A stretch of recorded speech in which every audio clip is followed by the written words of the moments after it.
көшейін деп жатырмыз бір жолата. Дәл қазір барлығын үйді түсіндіретін уақытым болмай тұр. Бір айтатыным, біз мына үйді сатып жібердік. 6 жыл бойы осы жерде блог жүргіздім, осы жерде осындай деңгейге дейін өстім. Бірақ та мен әрі қарай өсуім үшін маған ортамды, жалпы тұратын жерімді де өсіру, өзгерту керектігін түсіне отыра, басқа үйге, басқа районға, кеңірек, әдемірек үйге көшуді біраздан бері армандап қалап жүргенмін. И сол күнге жеткен сияқтымыз. Сол себепті осы үйге мен өте үлкен рахмет айтамын. Бұл үйде күшті естеліктер, күшті асулар, жетістіктер, провалдар бәрі болды. Жалпы бұған дейін 12 жасқа дейін біз общежитияда тұрғанбыз. Одан кейін осы үйге көштік, ал енді тағы да басқа үйге көшеміз. Вот соған қазір киімдерімді жинайтын боламын. Бүгін біз сразу көшпейміз, заттарымызды бөліп апарамыз. Бүгін мен чисто өзімнің киімдерімді апарып қоямын сразу. Ал одан кейін жаймендеп бүкіл төсек, посуда, масуда бәрін апарамыз, короче, асықпай. Біз басқа жаңа үй алдық, бірақ та біз ол үйге көшіп жатқан жоқпыз, басқа үйге көшіп жатырмыз. Вот, оның сосын видеода айтам. Сол себепті видеоны соңына дейін қарау керек. Мен бұны енді осы заманауи жаз күнім сен асылғайда, неге жаным оңайда, мен сүйетін әзілғайда, жадырашы шырайлы. Короче, достар, қазір енді мына блокноттарымның барлығын дұрыстап, кергеместерін лақтыратын боламын. Оларды болашаққа жылжуға жүк. Сол себепті қазір бірақ лақтырмас бұрын сіздерге кішігірім обзор жасап өткім келіп отыр. Все-таки хотя видеоға сақтап қойғым келіп тұр, қандай да бір блокноттарымды ертең қарап отыратын осындай блокнотым бар еді ғой деп. Негізінде мен блокнотты әдем толтырғанды жақсы көрмеймін. Просто әйтеуір ойыма келген нәрсенің барлығын жаза беремін. Мақсатты да жазамын, күнімді де жоспарлаймын, ойларымды да жазамын, бәрі бар бұның ішінде. Осындай колесо баланса жасайтынмын. Просто осылай күнімді жоспарлайтын. Қазір негізінде бұрынғыдай жоспарламаймын күнімді, өйткені маған ондай выгодно емес, то есть удобно емес. Бакет-лист или букет па бірдеңе, короче. ұбт-ға да дайындалған кезде осы блокнотқа жоспарлайтынмын дайындықты. Осындай бір күшті бір инсайттарымды жазатынмын. А еще осындай суреттерімді де тауып алдым. Осындай портреттерді салатынмын. Кімдер танып тұрсыздар? Мынау Ариана Гранде емес, Ким Кардашьянға ұқсап қалған сияқты ма, көздері былай черты лицасы. Бұрын салатынмын кішкентай кезімде, қазір салмағы біраз уақыт болды. Достар, мына дәптерлердің барлығы бір тематикаға, жалпы бір мақсатпен жазылатын дәптерлер. Біреу таусылып қалғасын, жаңасын бастап сөйтіп жазған дәптерлерім. И мен бұларды әлі де сақтап жүрмін. И давайте бірінші попыткадан тауып көріңіздер, бұл дәптерлерге мен не жазатынмын. Прям осы ютубқа байланысты деп уже айтып қойған ба. Короче, бұл жерге мен контент план жазатынмын, ютубқа видеоларға идеялар жазатынмын. Барлығы мына дәптерден басталған, достар. Ең алғашқы идеяларды даже YouTube бастамай жатып, идеяларымды мен осы дәптерге жазғанмын. Әлі күнге дейін тұр. Просто миыма бір идеялар келген кезде қаншама осылай жазып қоятын, осыларды түсіремін, осыларды түсіріп қойдым деген сияқты. Жазғы идеялар, жаңа жылға идеялар, back to school идеялар деп бөлетімін. Одан кейін мен вроде мынаны толтырып бастадым. Бұл да қаншама 96 бет. То есть сценарийді прям барлығын ойластыратынмын. Текстін жазып, короче. Лайфхаки для учебы дейді. Идея для макияжа дейді. Мынаның барлығы ютубқа, видеоға идеялар мен сценарий. Вот, мынау екіншісі, мынау соңғысы. Бұдан кейін уже макбукқа, телефонға жазып бастадым ғой. Жоқ, бұлар бітпепті. Бірақ бұларды мен еще лақтырғым келмейді, өткен маған ыстық, бірақ та лақтыруға тура келеді. Ал мына дәптерлер менің мектептен қалып қойған дәптерлерім. Мен негізінде мектепте өте оқымысты, отличница болғам. Болғамда, короче, барлығын жазып, ереже дәптер арнап. Еще мынау бізде математикадан прям ереже дәптер. Ерінбей жазатын, короче.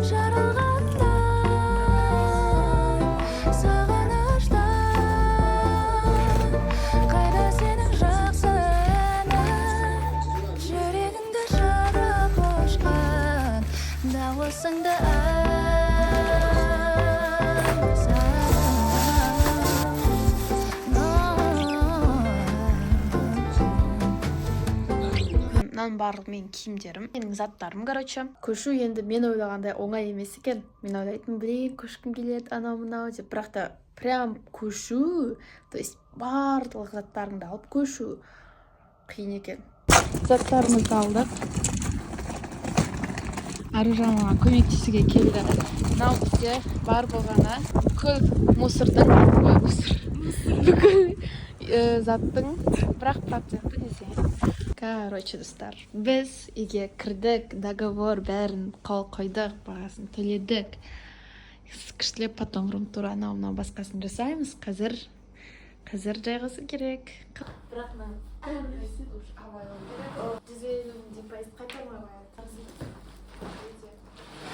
Көрмегелі айлар өтті, жұлдыз бардың ай барды. Екен азым қайда кеткен қабағыңнан ойнауға. Привет! Көр реакцияны көрейік. Ты Саша әкелмедің ғой? Давай, шешін ал. Туалетке кірейінші. Мұнда свет ұстамайды ғой. И кино ештеңе көре алмаймыз дұрыстап. Wi-Fi қосылмағанша. Поэтому енді бұл не ғой? Не дата? Не. Сен басын көрсетіп отыр. Бүйтіп ба? Бүйтіп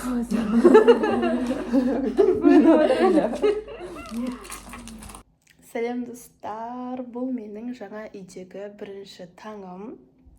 Осындай күшті освещение маған ұжынып жатыр. Мына үйде влог түсіре бергім келеді ғой. Короче, перизат кетіп қалды. Қазір енді Аружанмен таңымызды атырып, бүгінге жоспар көп. Сіздерге двордан осындай бір видті көрсетейін.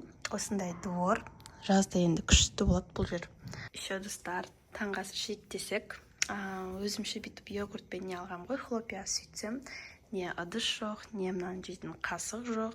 Мынандай бір стаканчикке салайық десек, қасық жоқ қой, короче. Іштең алмағамыз, ыдыс іштең алмағамыз. Мен чисто өзім киімдерімді ғана алғам.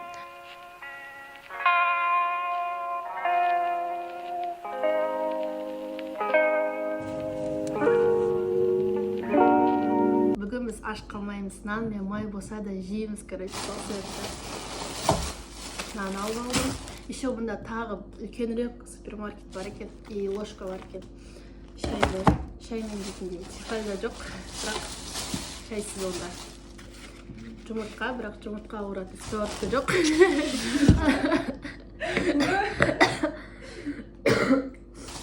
Зато май мен нан бар. И сметаным бар.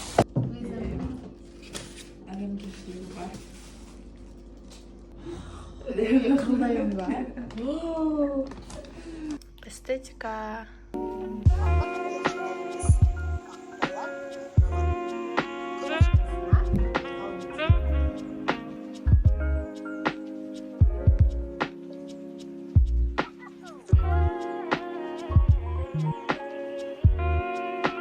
Мына үйде сеть онша ұстамайды екен. Сын Wi-Fi-сыз, Wi-Fi-ді күтіп отырмын. Wi-Fi қашан келеді.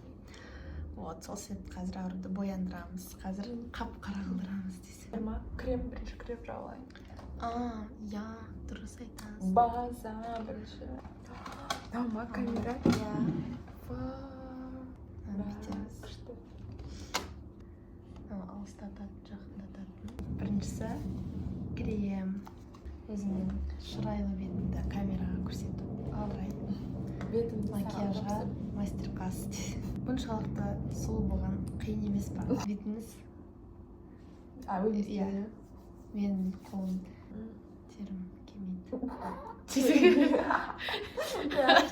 Екеуміздің теріміз әртүрлі болғасын, мен дұрыс массаждай алмаймын. Коннект болмайды, коннект. Келесі консилер. 5 теңгеге алған консилер. Бірнәді бар. Ханатта қалай айтады? Я жеке қалай айтады? Білмеймін. Мен ондай қарамаймын. Осы соңғы апта тоже вообще боянбайды. Өйткені айтайын ба неге косметика бітіп қалды. Бұл намек. Туған күніме косметика алып бер деген намек. Бір ай бар барға. Ең күшті. Месяц мастерсыз. Иә. Фак-фак. Эконом, консилер, косметика керек емес, өзім түкіріп. Ерніңді бүйтіп андай блеск болсын дейді.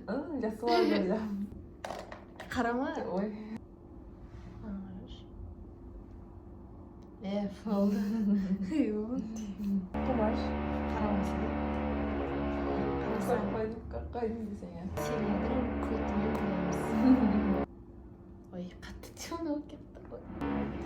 Слишком арық болып кететін болды.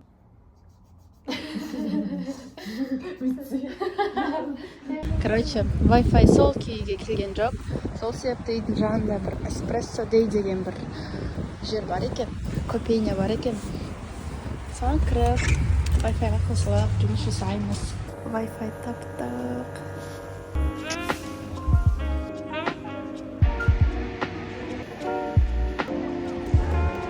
Короче, достар, міне мынау барлық біздің заттарымыз. Прикиньте. Ема. Мынау барлығын енді реттеуді айтсай алып келдік. Енді бұны реттеу одан қиын болады. Короче, люстраны люстраны алып жатырмыз. Мен алып жатырмын. Күшті көмектесіп жатырмын. Сонымен достар, үйімізді босаттық, барлық шкафтарды алдық. Почти ештеңе қалған жоқ. Түрім деген бір жоқ тұр. Өзіме қарауға вообще уақыт жоқ қой. Шашым деген май болып кеткен, сасып жатыр. Короче, достар, біз қазір көшіп жатырмыз. Ары-бері машинамен ары-бері заттар тасып жатырмыз. Кеше біраз нәрсені алып барып тастадық. Апарып тастады. Апарды көтерді, бәрін істеді. Кішкене қалып, бүгін окончательно көшеміз. Ал достар, біз толықтай көшіп болдық. Міне, осылай барлығы шашылып жатыр. Еще мына спальныйда өте көп. Енді бұның барлығын бүгін күні бойы реттейтін боламыз.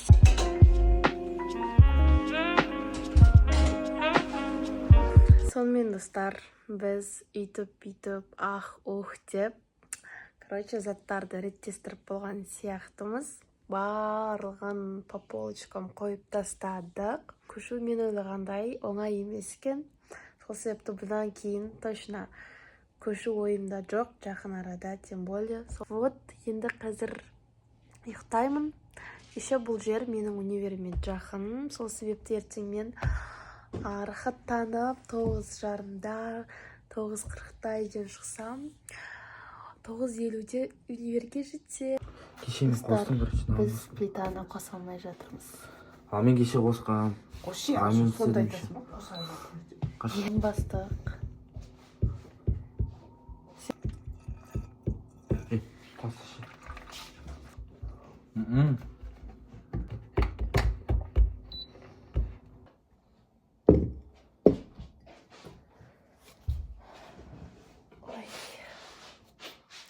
Қайырлы таң. Бүгін менің осы жердегі екінші таңым деп. Күнде таң санап жүрген ба. Расслабленное утро болып. Ойбай. Сондай расслабленное утро болып жатыр. Ал енді бұл үйге біз не үшін көштік? Инстаграмный, эстетичный. Армандағыдай үйге көшуді, сондай квартирада тұруды қатты қалайтынмын. Бірақ та маған бұрынғы тұрған квартирам да ұнайтын.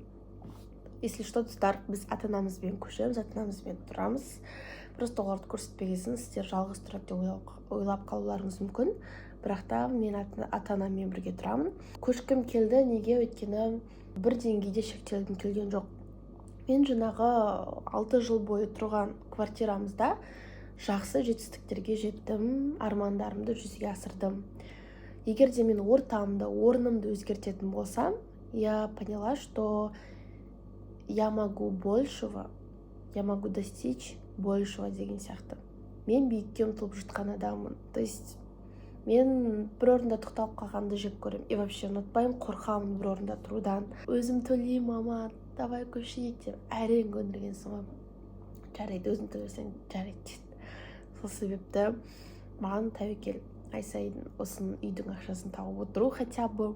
Короче, просто табысымды өсіру үшін, состояниемді өсіру үшін көшкім келді. Сосын біз өзіміздің үйімізді сатып жібердік. Бірақ та біз байқамай дейміз бе, немесе нарықты зерттемей, басқа квартиралардың бағасын қарамай, тым арзан бағаға сатып жібердік та, басқалардыкімен салыстырғанда біздікі арзан болды.